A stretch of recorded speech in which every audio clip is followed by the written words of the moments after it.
My name's Heather Connolly. I'm 34, a project manager at a tech firm, and until a few months ago, I thought I was living a pretty standard suburban life. Not glamorous, not terrible, just stable.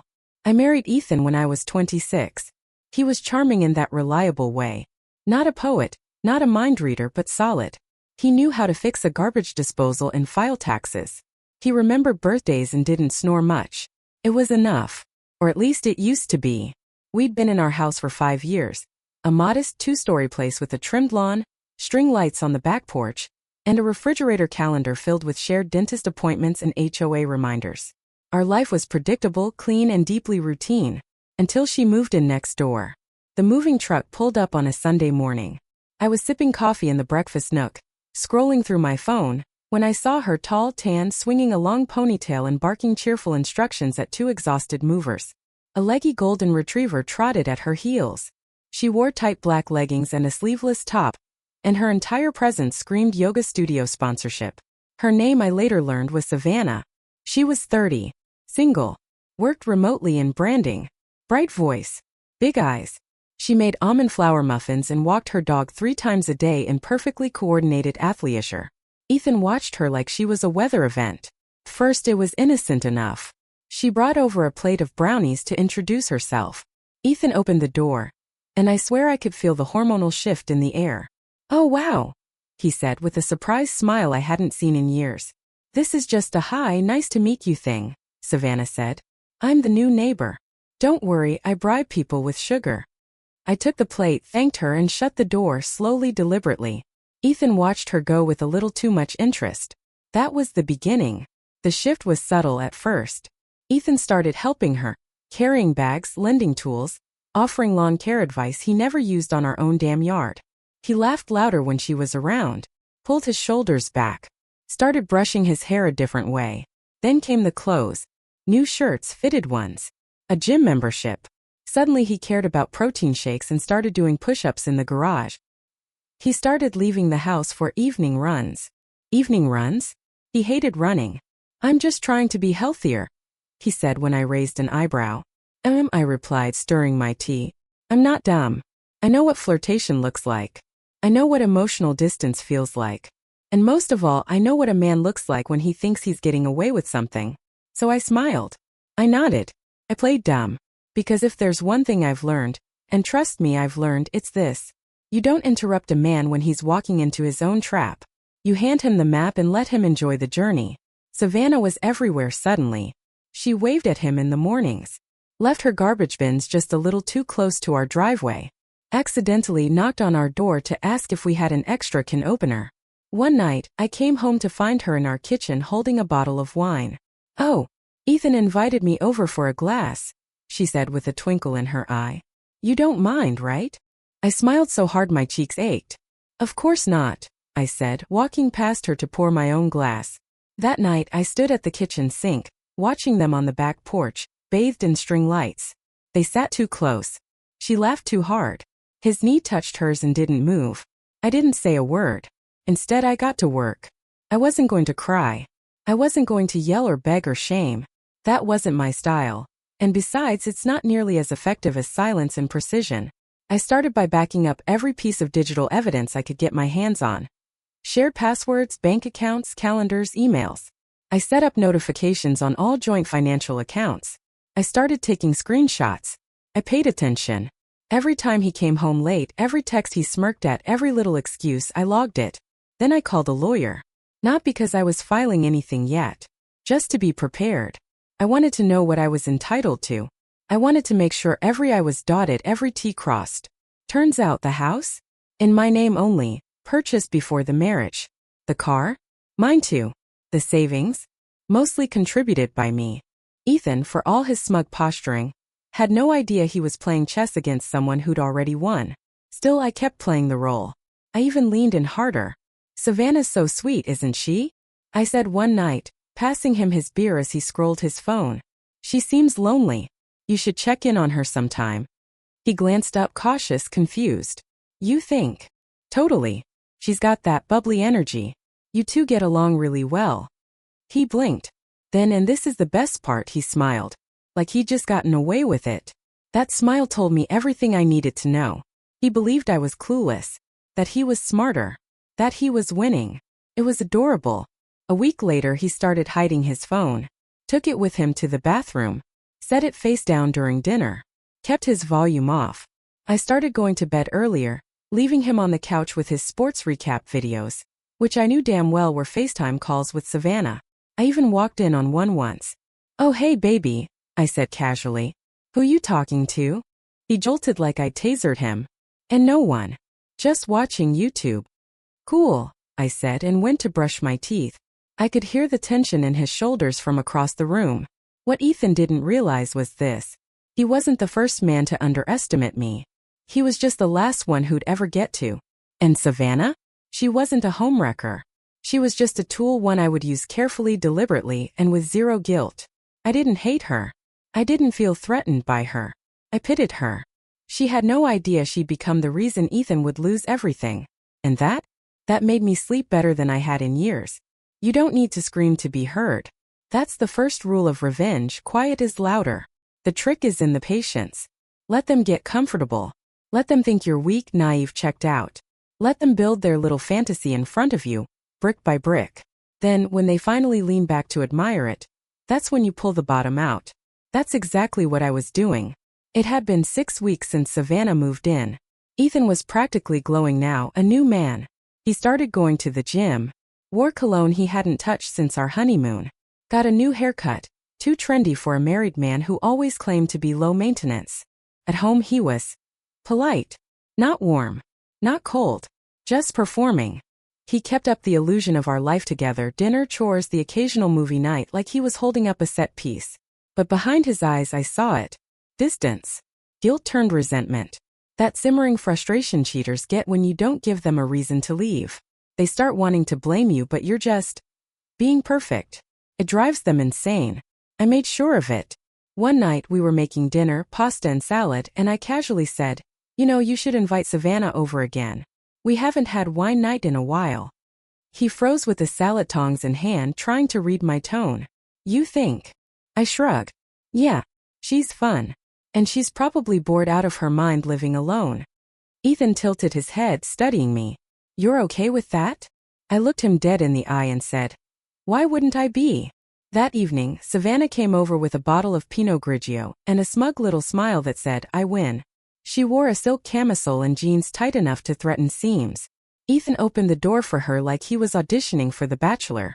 I, meanwhile, made a show of being relaxed, joked with her, complimented her perfume, poured the wine. The thing is, I could tell she didn't know how to deal with me. Women like Savannah are used to angry wives, jealous glares, cold shoulders. But I smiled, laughed at her jokes, and even told Ethan to walk her out when she left. He was baffled, nervous, excited. Just small transfers, $300 to savings, $450 for dental, $275 Target, until over $30,000 had quietly migrated. He never noticed, never asked. Too busy with his texts and his secret life. Second, the assets. The house had been mine before the marriage, so it was technically separate property. But just to be safe, I had my brother, Daniel, temporarily assume trustee ownership via a legal proxy. Ethan didn't read any of the mail I put on the table. Didn't notice when the mortgage statements stopped coming to our name. Third, the evidence. I started keeping an actual binder. Phone records, GPS logs, screenshots of flirty messages that popped up when he left his laptop unlocked, Venmo transactions to Savi Kissmark, a particularly damning Uber receipt from 2 a.m. on a Thursday, from her address back to ours. The piece de resistance was a photo I took myself. Ethan standing in Savannah's window shirtless, holding a wine glass. I zoomed in on his watch to confirm the time. By now Ethan was barely pretending. He worked late at least 3 times a week, kept his phone on silent, started treating our bedroom like a hotel, in out, no intimacy, no eye contact. He tried to be kind, but the distance was obvious. And yet every time he walked in I smiled. "How was work?" I'd ask sweetly. "Busy," he'd mutter. I'd hand him a glass of wine and say, "Don't work too hard." One Friday, I made dinner reservations at a fancy Italian place. Ethan seemed surprised but agreed to go. Probably out of guilt, or maybe just fear of seeming suspicious. He wore a blazer. I wore the red dress he always said made me look dangerous. Halfway through the meal, I reached across the table, touched his hand and said, "You've seemed a little distant lately. Is everything okay?" He looked like a deer in headlights. "What? No, I mean I've just been tired. Work's nuts." I nodded slowly. "I get it. But if something was going on, I hope you'd tell me." "I would," he lied. I smiled, sipped my wine and said, "Good." Inside, I was already planning the endgame. The final piece of the puzzle came a week later. Savannah got promoted at work. Or so she claimed on Instagram. She posted a boomerang of a champagne glass, tagged the office and captioned it, "Hard work pays off, briefcase sparkles, #girlboss, #no days off." Except, Ethan's company had a strict no dating policy between employees. And guess who worked in the same department? I double-checked her LinkedIn, then cross-referenced it with the HR policy I found in Ethan's employee handbook, a PDF saved on our shared desktop from a year ago. They were in direct violation. I printed it all, highlighted, notated, annotated like a law student on Adderall. One evening, Ethan came home later than usual. His shirt was wrinkled. He smelled like her.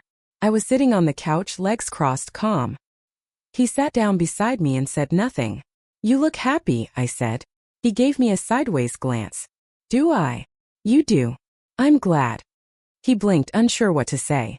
I let the silence stretch between us like fishing line. Tight, thin, and invisible. What he didn't know. The next time he tried to talk, I'd be ready. But I wasn't going to wait for him to confess. I was going to time it perfectly. People say the worst part of betrayal is the moment you find out. I disagree. The worst part is watching the person who's betraying you treat you like the liar. That smug tone. That rehearsed calm. The overly patient responses. Like they're enduring your paranoia. All while hiding text messages and lacing their words with dishonesty. Ethan was deep in it now. I don't think he even remembered what honesty looked like anymore. And I let him stay there. Let him drown in it. At this point, he was practically trying to be caught, and still convinced I didn't know. He had started spending the night out. Crashing at Mason's place after poker night. We don't even have a friend named Mason. He came home one morning wearing a different shirt than the one he left in. Didn't even offer an excuse. "Rough night?" I asked, handing him coffee. He stared at me like I was speaking Latin. Yeah, late." I smiled and turned back to the eggs. "You should text Savannah. I'm sure she's worried." His fork stopped midair. "What?" I looked at him. "I'm joking. You okay?" That flicker of panic behind his eyes? That was the best part of my day. Savannah, for her part, had started growing bolder too. She stopped pretending to be friendly. The fake cheer was replaced with casual dismissiveness, the kind only a woman confident she's won can afford to show. She posted a lot of quotes now. "Real love doesn't sneak, it stays. Sometimes soulmates meet too late. He wasn't yours, he was just lost." Each one made me want to laugh until I cried. She wasn't clever. Just young. And in way over her head. I didn't hate her. I honestly don't think she even saw me as a person anymore. Just a silhouette. The wife. The obstacle. The problem. But she was wrong. I wasn't an obstacle. I was the architect of everything about to collapse on her.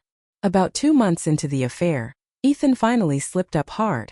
He left his iPad on the couch, open with iMessage logged in. I wasn't even being sneaky.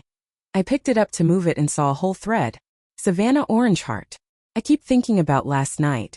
She doesn't suspect anything, right? Promise me we're not hurting her. Ethan. She's totally in her own world. Still thinks I'm stressed, lol. You have nothing to worry about, babe. Savannah Orange Heart. What if she finds out before you tell her? I don't want to be the reason. Ethan. She won't. She never pays attention. I'm handling it, trust me." It was so cliché I nearly rolled my eyes out of my head. That same night I printed their entire message thread front and back. I added it to the folder labeled Final Evidence. And then, I did something very specific. I scheduled a haircut, a facial, a massage. Then I went and tried on suits. Not for him. For court. Over the next week I kept up the mask. Doting wife. Calm. Smiling. Watching him spiral into his fantasy while thinking he had complete control. He started forgetting to text when he was out late. I never brought it up. He began using more passive language. If we were ever to split. Or if you ever decided you weren't happy. Like he was laying groundwork. getting me to say it first. But I was playing a longer game. He had no idea that a judge would soon be reading everything he typed. That Savannah would soon get an unexpected call from her HR department. That the cozy little world they were building, built on deceit and delusion, was already in foreclosure. The tipping point came the night before he thought he would leave me. I knew it was coming.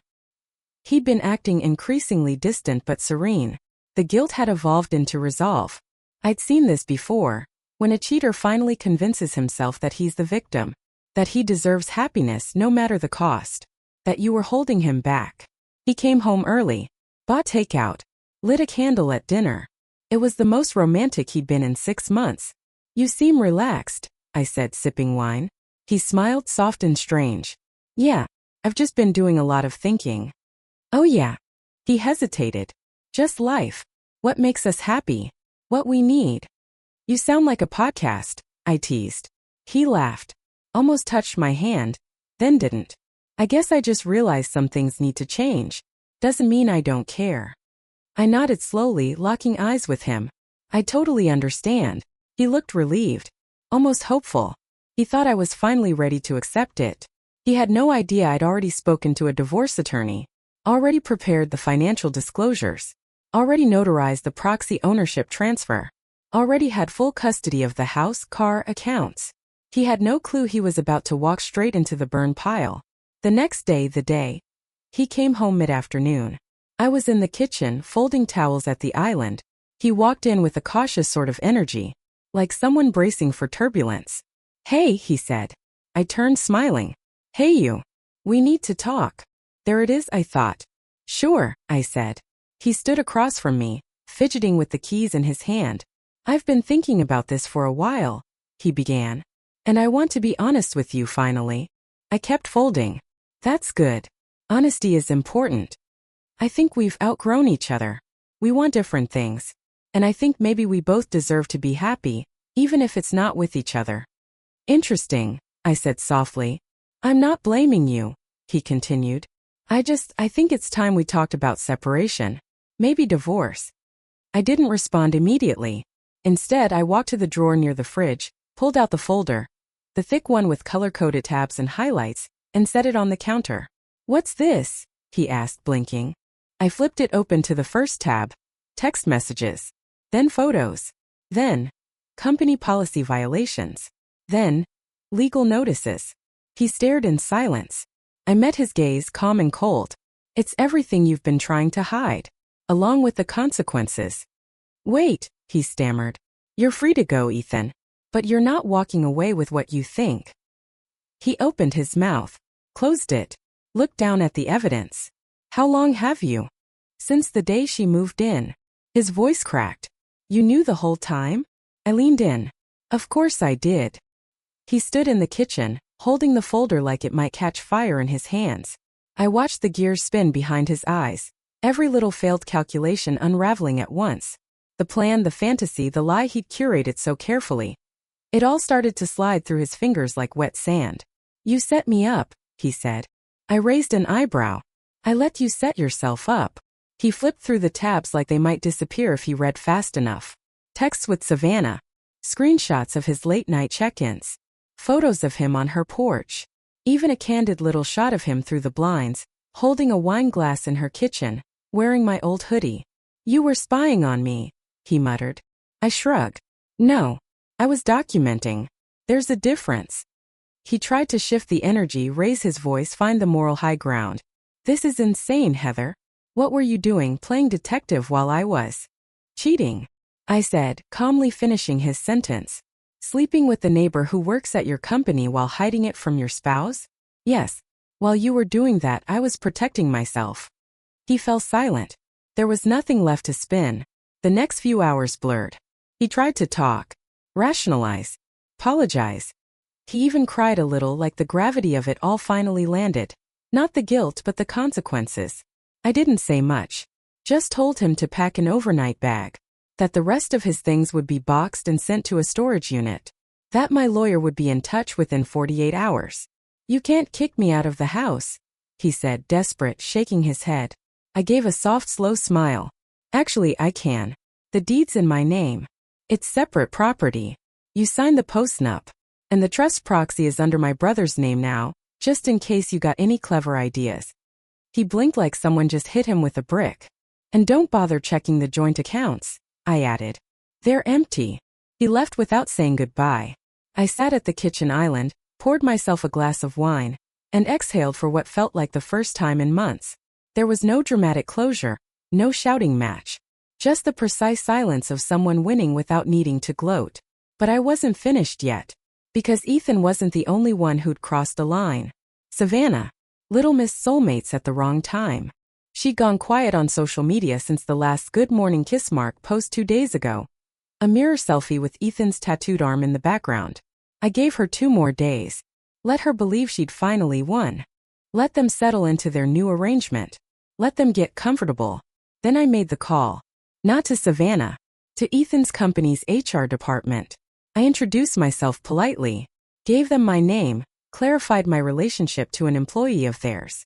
Said I'd like to send over some documents that might be of interest, specifically in relation to Corporate Policy 3.1.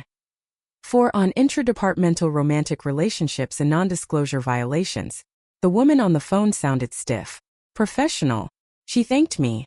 Gave me the appropriate contact for the Ethics and Compliance Office. I sent the file within the hour. I don't know exactly what happened next. I just know that by the following Monday, Savannah deleted every post on her profile that mentioned the company name. Her branding consultant title quietly disappeared from her LinkedIn. And by Wednesday, Ethan texted me, but with no job, no apartment of her own, and no Instagram clout to fall back on, Savannah had quickly turned from exciting mistress to liability. He moved in with her anyway, into a 650 square foot rental about 20 minutes outside town. No backyard, no garage, no walk-in closet, no me. In the days that followed, I cleaned the house.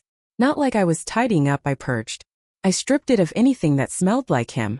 Old hoodies, razors, the special hot sauce he used, the ugly coasters his mother gave us. Every trace of him went into donation boxes or trash bags. Then I called a travel agent. Not for therapy. For celebration. I booked 10 days in the Maldives. Solo. Ocean villa. Infinity pool. Spa package. 0 notifications. I wasn't running away. I was taking a victory lap. Before I left, I scheduled a photo post. I wore a white swimsuit, sat in a hammock with a book and a drink, with the ocean stretching behind me like a silent witness to everything I'd survived. The caption: "Thank you both for pushing me toward the life I actually deserve." No tags. No location. But you better believe Ethan saw it. He liked the post from a burner account. Savannah blocked me. I still get the occasional ping. People whispering that Ethan's not doing well. According to my very chatty neighbor across the street, who keeps tabs on everyone and drinks Chardonnay at 3 p.m., the argument ended with Savannah throwing Ethan's phone against a tree and shouting, "You left your entire life for me, and now you're bored?" He didn't deny it. Just got in the car and drove off. Later that week, Savannah's profile disappeared from social media entirely. That was confirmation enough. Around that time I started getting mail again. Not mine, his. Old subscriptions, forwarded packages, a stray piece of tax correspondence. I boxed it up and sent it to his new address with a sticky note that read, "You forgot these. Like you forgot your dignity." Petty? Maybe. But when you're the one who got discarded like expired milk, you get one sharp jab. And I used mine. But it wasn't just the emotional fallout I was watching, it was the logistical one. The divorce proceedings were quiet but merciless. My lawyer was thorough. Every text, every timestamp, every dollar Ethan funneled toward Savannah while still using our joint card? Documented. And thanks to the wasting of marital assets clause, the judge leaned in my favor hard. Ethan lost his car. Had to pay half of the legal fees. Didn't get a cent from the house or accounts. When his lawyer tried to argue for leniency due to emotional distress, mine simply slid the HR complaint copy forward and said, "Was it emotionally distressing before, or after he broke 2 corporate policies and lost his job?" Ethan's lawyer didn't respond. After the ruling, Ethan texted me one more time. A long message. Too long. "You were always smarter than me. I just didn't see it. I thought I wanted something new, but now I realize I just didn't know how to value what I had. I hope someday you can forgive me. I hate who I became. I'm sorry I broke everything." I didn't answer. I didn't need to. Because he was the one living in a one-bedroom rental with a stranger he once mistook for destiny. And I had the house, the peace, the silence of no longer wondering who my husband was texting. I had the full queen-size bed to myself and an espresso machine that no one else ever forgot to clean.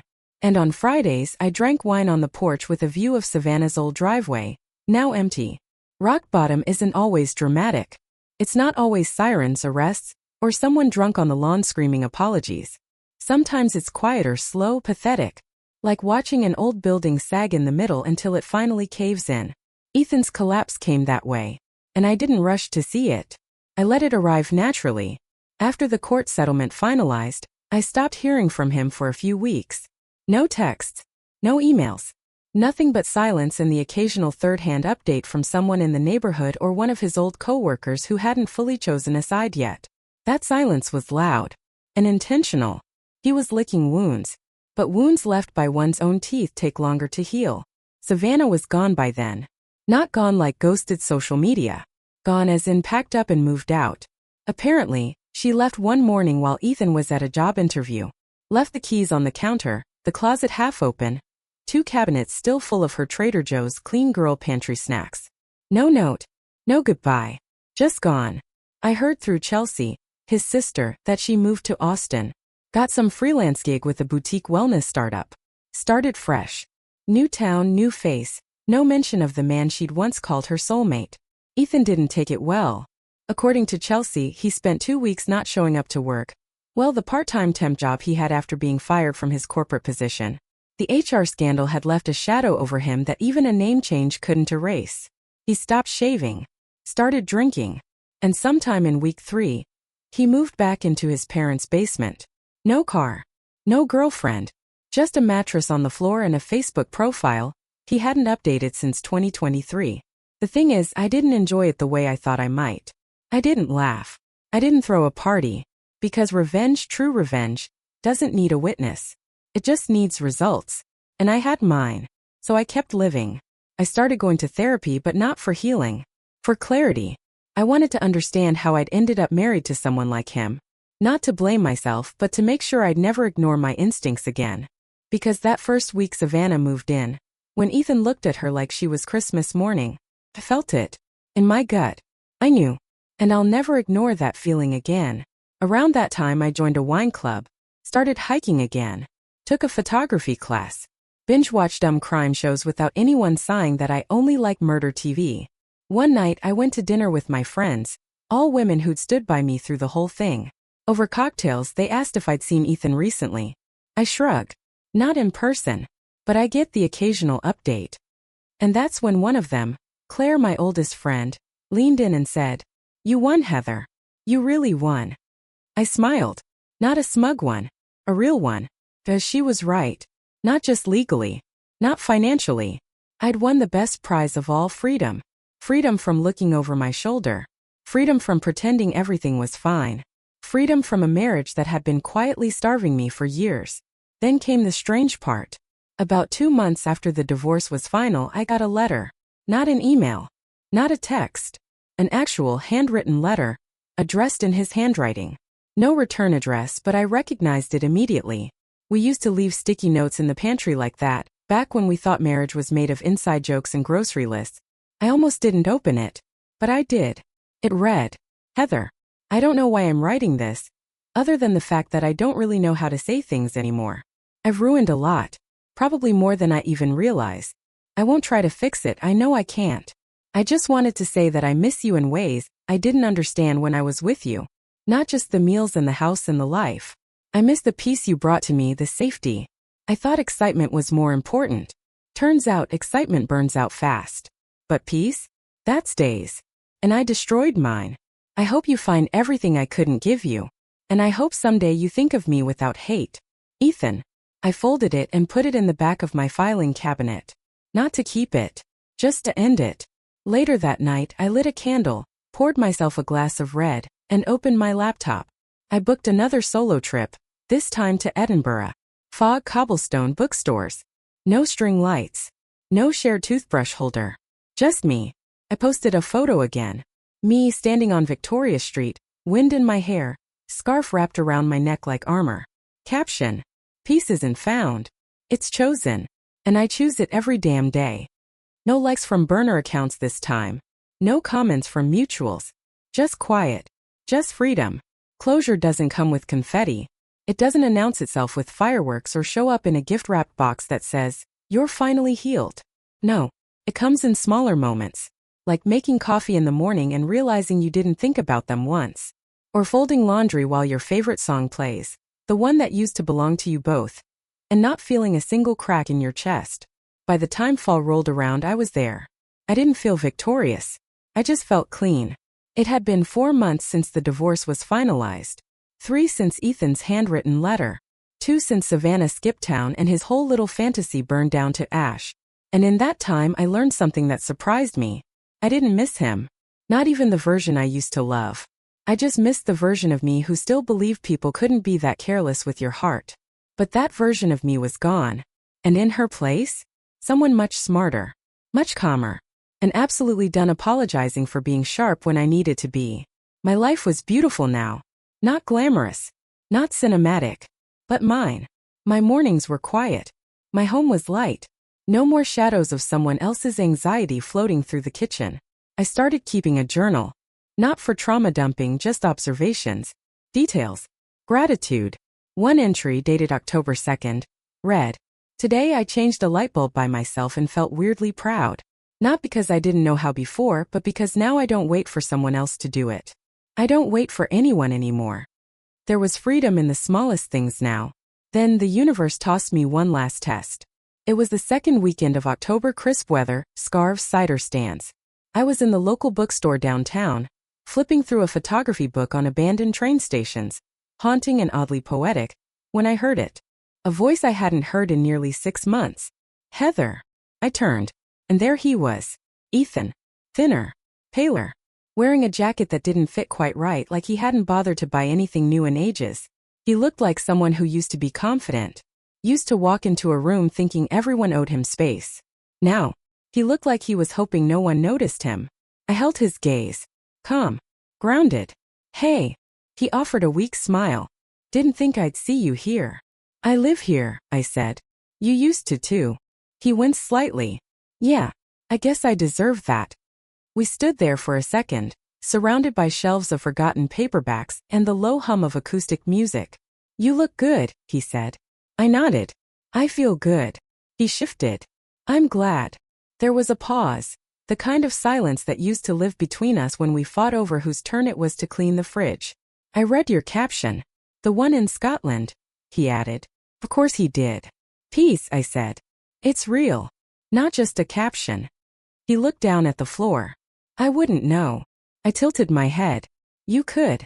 You just keep choosing chaos. That hit him harder than I meant it to. But I didn't apologize. He took a breath like he was about to launch into something. Maybe another apology or a recycled, I miss you. But I didn't give him the space. Ethan, I said softly, we don't need to do this. His eyes flicked up. Confused. Do what? Rewrite it. Dig it up. Find some mutual language for what already died. He stood still, blinking, then gave the smallest nod I'd ever seen, like a man finally learning how to surrender. You're right.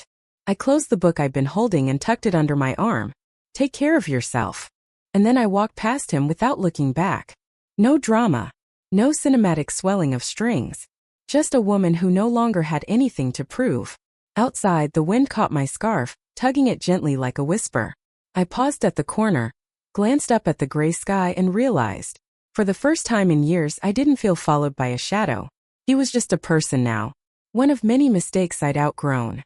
Not a threat. Not a ghost. Just Ethan, the man who made me brave enough to leave. That night, I lit a candle on the porch. Same steps where I once watched him walk across the lawn toward Savannah's driveway, thinking he was winning something. I sipped a glass of wine and wrote in my journal. Saw him today. Didn't feel anything. I think that's what real healing tastes like. Not sugar-sweet forgiveness. Just quiet. I booked another trip that week. A writing retreat in Oregon. Forests, rain, black coffee, and stoneware mugs. I didn't post any photos this time. Didn't need to. Some victories are too sacred for Instagram. There was a time I thought closure had to be loud, that it came with slammed doors, screamed truths, late-night breakdowns, or angry monologues that left someone crying on a tile floor. But now I know better. Closure is not a performance. It's a decision. It's a quiet morning where you wake up and don't think of them. An evening where you pour wine for one and feel content. A future where their name is no longer a wound, just a story, like a book you finished and put back on the shelf. That was me now. And this life was mine again. It had been nearly a year since Savannah moved in next door. 10 months since I'd started collecting receipts instead of tears. 6 months since Ethan walked out with a duffel bag and a folder full of proof that I knew everything. 3 since I ran into him at the bookstore, thin and half-shrunk, and walked away for the final time. But in some strange poetic way, it felt like I had just arrived. I had finally caught up with myself. I was living in the house I once thought would always echo with someone else's betrayal. And instead, it now pulsed with new music, new laughter, and a softer, wiser version of me. The trust deed was officially back in my name now. Daniel, my brother, my legal failsafe, had transferred it back after the final judgment cleared. The car? Paid off. My bank account? Healthy. My nights? Peaceful. I started working from home 3 days a week. Set up a little studio in the guest room with a view of the backyard, where the neighbor's new dog now barked at squirrels like it was a full-time job. No more Savannah. Her place had been rented out to a quiet, older couple who kept to themselves and brought us cinnamon rolls on Sundays. The irony wasn't lost on me. The same house that had once hosted the downfall of my marriage now sent over baked goods. Like the universe was finally restoring balance. One day in November, I hosted a small dinner for friends, people who had stood by me through the storm, who had never once doubted my side of the story even when I hadn't shared the full version. There were candles on the table, wine in our glasses, laughter so effortless it felt stolen from a better world. At some point, someone raised a toast and said, "To fresh starts, and the power of staying quiet until the moment's right to roar." They all looked at me. I didn't deny it. I just smiled, because I knew what they meant. They'd seen me transform from a woman who once whispered, "I think something's wrong," into someone who could burn a life down without raising her voice. Not out of vengeance, but precision. Not to hurt, but to reclaim. Later that night, after everyone left, I stood alone at the kitchen island, the same spot where I had once handed Ethan the folder. I poured a final glass of wine and scrolled through old photos on my phone. Not of him, of me. Old photos I'd taken before the marriage, and ones after. There was a shift. In the older ones, I smiled for the sake of smiling. Always present, always polite. But in the newer ones, something had changed. There was stillness behind my eyes. Strength, like someone who had walked through fire and came out holding the matchbox. Before bed, I pulled out the last item I hadn't thrown away. The letter Ethan had written. Still folded neatly in the back of my filing cabinet. I opened it again. Reread his apology, and realized something important. I didn't believe him. Not because I thought he was lying, but because I knew he didn't understand what he'd broken. You can't apologize for what you never valued to begin with. You can't rebuild something when you never learned how to protect it. I folded the letter again. This time not to save it but to burn it. I lit a match and watched the edges curl and blacken. The flames rose quick, greedy, then vanished into a hiss of smoke over the kitchen sink. No drama. No ritual. Just an ending. The next morning I woke up at 6:30, brewed a pot of coffee, and stepped onto the porch in my robe. The neighborhood was quiet. Mist rolling over lawns. Birds waking up like they had nothing to prove. I sat in the same chair I used to sit in during the worst parts. Back when I smiled at Savannah like a fool and handed Ethan wine while he lied to my face. Except now I wasn't performing anything. I was being. No audience. No plot. Just the truth of where I was and who I'd become. That week I started writing again. Not a journal. A book. Tentatively titled, The Life You Inherited When They Left. It wasn't a tell-all. It wasn't about him. It was about the art of rebuilding. The slow, sacred practice of learning to trust yourself again. How you can lose everything you thought you needed, and still be more whole than ever before. I wrote the first chapter in one sitting. It opened with this line. He thought he was leaving me behind, but he was just making space. I didn't need Savannah to fall apart. Didn't need Ethan to come crawling back. Didn't need public revenge or viral vindication. Because this wasn't about punishment. It was about liberation.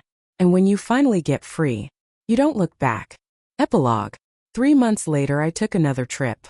This time, no ocean, no Europe. Just a quiet cabin in Colorado. Wood stove. Heavy snow. No Wi-Fi.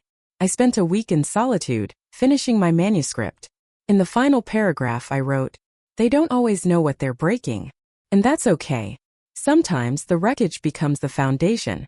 And sometimes the best version of your life begins when someone else decides they no longer want to be in it." I closed my laptop, stepped outside, and stood in the snow until my breath turned to fog. Then I whispered out loud to no one, "Thank you." Not to Ethan. Not to Savannah. To myself. For staying. For waiting.